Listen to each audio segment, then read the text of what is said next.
All right, so hello everyone, I'm Miruna, and today we're talking about leadership.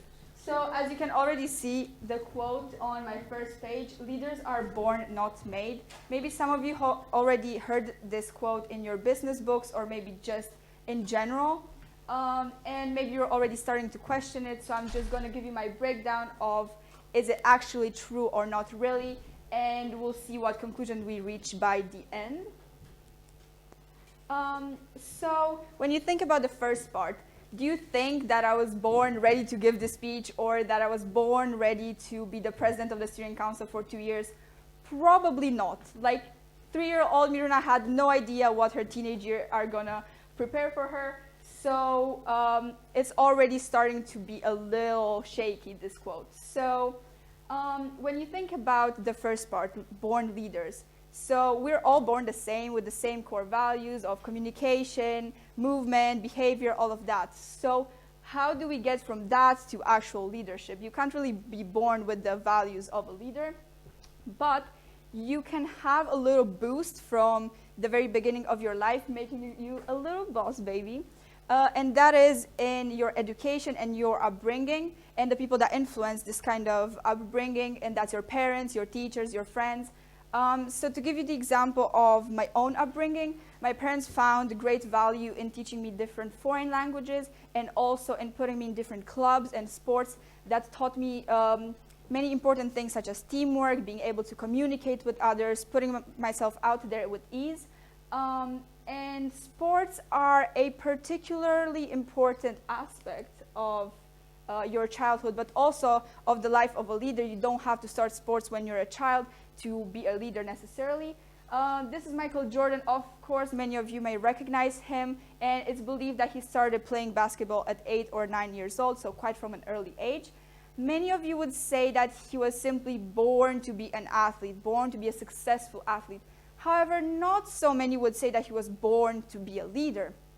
Yet he's one of the most influential leaders of our time. So already you have an example that leaders are not necessarily born, but they can be trained. So by a show of hands, how many of you here associate leadership with a sense of confidence? Okay, so quite a majority, I would say. But if we look at the definition, confidence is a feeling of self-assurance arising from an appreciation of one's own abilities or qualities. So see already, self-assurance, it's up to you. So if confidence is something so individualistic and it refers to your self-assurance, of course others can reinforce your confidence and say, oh, you're confident, you're doing this and doing that. It's still up to you at the end of the day. So how can this, so individualistic, be associated with leadership, which is something that's supposed to be a collective job? That is where communication comes into place. And as this famous TED talker, but also writer, Simon Sinek, developed this theory, and he found that it's a pattern that all leaders use in their day-to-day activities, but also in communication, and he calls it the golden circle. As you can see, it's a sphere with 3 layers. The inner layer is why, then how and what. A lot of you could tell me what you're doing on a day-to-day basis in your activities. Also, a lot of you would be able to tell me how you're performing this activity, but not so many would be able to tell me why. And by why, I don't mean, oh, I'm performing this job to have a higher salary, or I'm doing this because it's required in school. That is a result. It's not really your purpose. It's not really why you do it. The why refers to what does it bring you? Why does it help you in life? And a lot of people skip the why altogether in their life, and you'll see why that becomes problematic later on. But to give you a simple example of how this is used in communication, let's say I would like to create a student forum. So I tell you, I would like to create a student forum using an easy-to-use platform, and the reason why I'm doing this is because as a student I feel disconnected from my peers. Would you be willing to join? Maybe, but I already lost some of you by the time I was explaining that I want to create a student forum, because maybe you're just not interested in it. But leaders simply reverse engineer this and tell you, hi, as a student, I feel disconnected from my peers, and I think that there is a solution to solve this problem. Using an easy-to-use platform, we can create a student forum. So see, this is how leaders use this golden circle to communicate. They try to hook you from the beginning with their why and not with their what. Because if you're not interested in my student forum, you don't even need to reach the end of my sentence to tell me that it doesn't matter. But already, if I tell you that I, as a student, identify with the same issue that maybe you identify with, then that is when communication becomes much more effective, and that's how this type of communication helps leaders on a daily basis. So, to give you an example and a breakdown of the 5 checkpoints of communication, and using the same sentence that I just told you earlier, communication has to be a two-way communication. So obviously, because I'm offering you to participate in this student forum, obviously I'm interested to see if you would actually do it. Then welcoming feedback. This is something that I struggle with, and maybe you also struggle with, so we're supposed to collaborate and create this together. Then compassion. I identify with the same issue as you might identify with, and that's where we share the same beliefs. Then understanding. Again, the why, you can already see that my why is ticking so many of those checkpoints, and the higher meaning, the why is the purpose that basically engages people in whatever it is that you want to communicate with them or work with them. Then we probably already heard the fact that, oh, leadership is not possible without failure. To progress in anything is not really possible without failure. So I will give you the example of my own experience as a leader and how failure made me understand why it is so important. So basically, I've been president of the student council for 2 years in my school. And first year, it was all new, it was all good. People were still interested and engaged. But then by the time the second year rolled around, problems started to appear. People were not that interested anymore. And we started to face a lot of criticism. They were like, we don't like this. Why are you doing this? But not really coming with any solutions. So then I reached a point, rock bottom. I was, okay, you don't like anything. So what do you want, basically? What do you want us to do as an organization? And they said, how can we work for a common goal if we don't even know each other? And that really hit me, because as a leader, obviously you're trying to engage everyone and keep everyone together for the same purpose.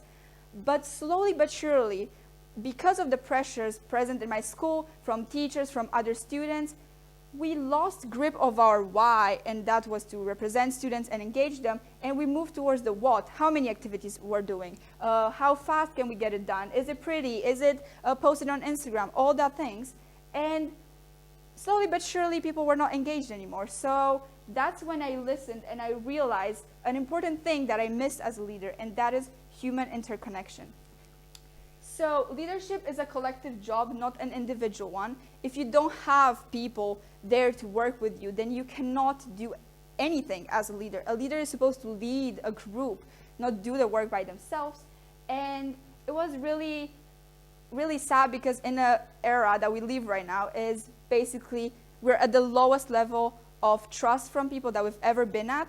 And to realize that I missed the very core of human behavior, which is human interconnection, was tragic. But this is no hero story where I tell you that I overcame this issue and everything flourishes, because I simply did not have time as a president to fulfill that.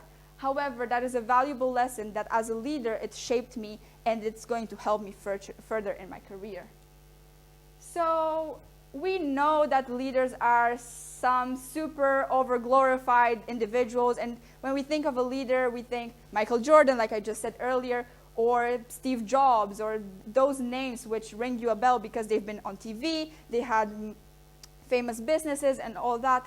But why don't we value the everyday individuals, which are as important as those famous leaders?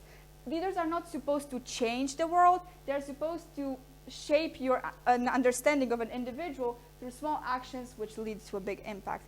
And I'll give you the example of the day I met one of my best friends and how she changed my perspective on leadership. So 4 years ago, I was new in school. We were supposed to do an integration activity, and you know, you were in that awkward silence in a new group. No one really wanted to start the activity, and we were like, okay, what are we doing? So obviously someone took the lead eventually, one of the girls, and said, okay, hi, my name is Amelie. And then she brought a drive to the group, because we were supposed to make a presentation about nuclear powers, and little did we know that she was very passionate about history. She still is, by the way. And she talked about it, she had a purpose, she was really engaged, and then obviously we followed her. And it's changed my perspective because I was like, wow, she's so confident, like she does this all the time. She must be such a great leader. She must be influencing other people so deeply. But then years later, the moral of the story is that years later when I told her about this, she was like, what? How did that show you that I'm such an influential leader? She didn't believe that she made any impact on that day when it was just a group activity about nuclear weapons, like who cares? But it did change my perspective, and there are leaders, all of you right now, if I asked you to raise your hand before I even explained you this, you would be like, okay, meh, yeah, no, I'm not really that big of a leader. But when you have this perspective, you start to value the people around you and the leaders around you much more. And it can be your friends, it can be your parents, it can be just people on the street, the Starbucks barista, if she is leading her group of Starbucks baristas. Like, she's doing a great job. So please value those everyday leaders because they are as important as multimillionaires who lead like multimillionaire businesses, basically. And yeah, as I'm approaching the end of my speech, I'll just give you a summary to show you the easy to follow, let's say, map towards leadership, and also reach my conclusion that leaders are in fact made. They are not born, because we're all born with the same core values, with the same core ideas. Imagine a baby learning to walk. Like, at first it doesn't know how to, but then once it learns how those little legs work, there's no turning back. So the same way works with the leader. We're all born the same, but we can train and learn how to be a leader. So we could start with communication using the golden circle, very important to start inwards with your why and move towards the what.